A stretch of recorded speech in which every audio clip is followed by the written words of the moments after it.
Hello everyone, I'm Dimitrio Calapre and I'm going to report problems about combination of welds.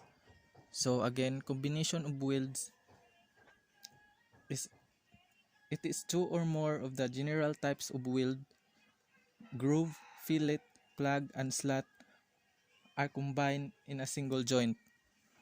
So problem number one. Problem number one state a channel by a fillet weld and a slot weld combination as shown on figure.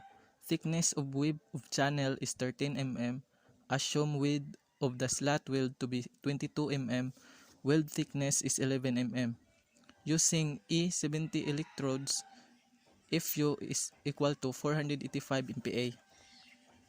So we need to find first is compute the capacity to be resisted by the fillet weld. Next is compute the force to be resisted by slot weld, and last is compute the length of slot weld. So mao ni ang atong figure. Then first is atong pangitaon ang capacity to be resisted by fillet weld. So first is we need to find the length of fillet weld. So 125 sa nganhe times 2 kay duha plus 300 minus 22 is equal to 528 mm. So mao ni ang atong length of fillet weld. Next is the capacity of fillet weld is equal to 0.707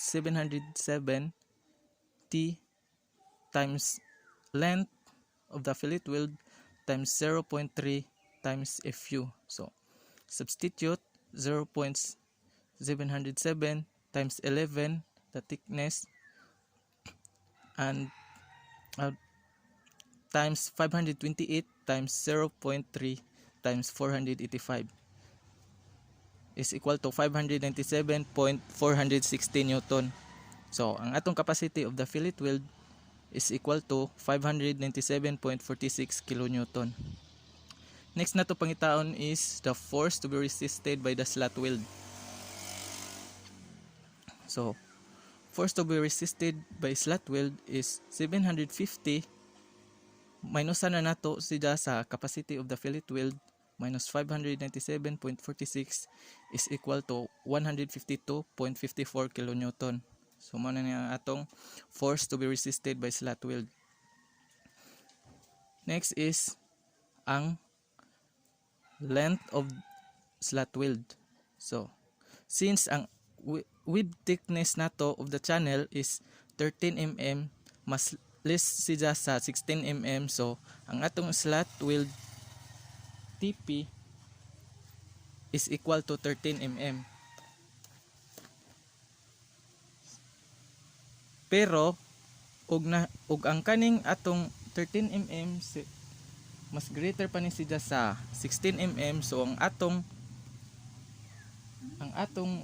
TW, which is the thickness of weld, will be equal to 0.5 times the thickness of plate, but di siya mo lesser than 16 mm. So since mas lesser than man siya, so ang atong TP is equal to 13 mm. So itong pangitaon ang minimum width of slot weld. So thickness of plate plus 8 is lesser than 22. So the minimum width of slot weld is 13 plus 8 is equal to 21. So lesser than siya sa 22, so okay siya. Then next is the max width of slot weld. So 2.25 times the thickness of weld. So 2.25 times 11 equals to 24.75 mm. Then the width of the slot weld, is equal to 22 mm, so safe siya. So T equals 22 times L times 0.3 times Fu, so 152,540 is equal to 22 times L times 0.3 times the value of FU, which is 485. So ang atong length is 47.58 millimeter. Then next problem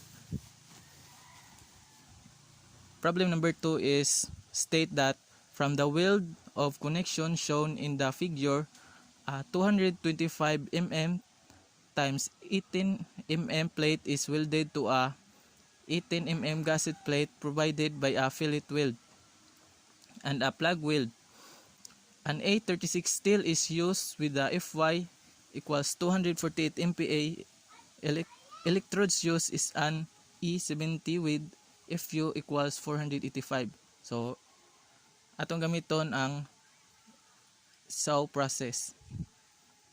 So, ang ipangita is compute the tensile capacity of the plate, compute the diameter of the plug weld, and compute the welding capacity of the connection.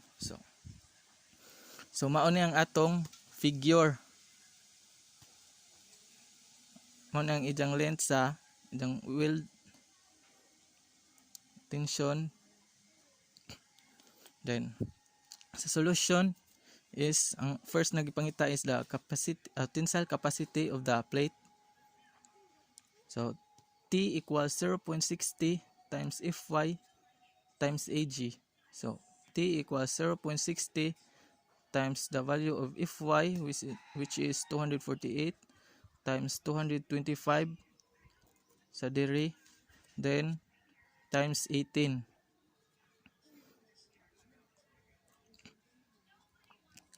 So mao ni ang isang area kibali dire.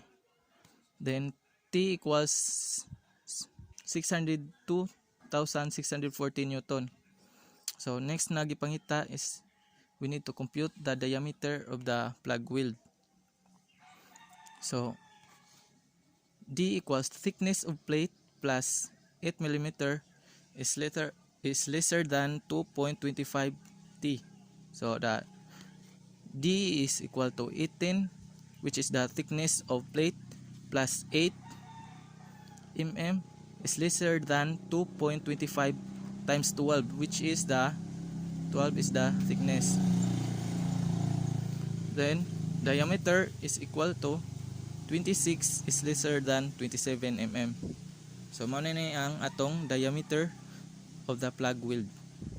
So next nagipangita is compute the welding capacity of the connection.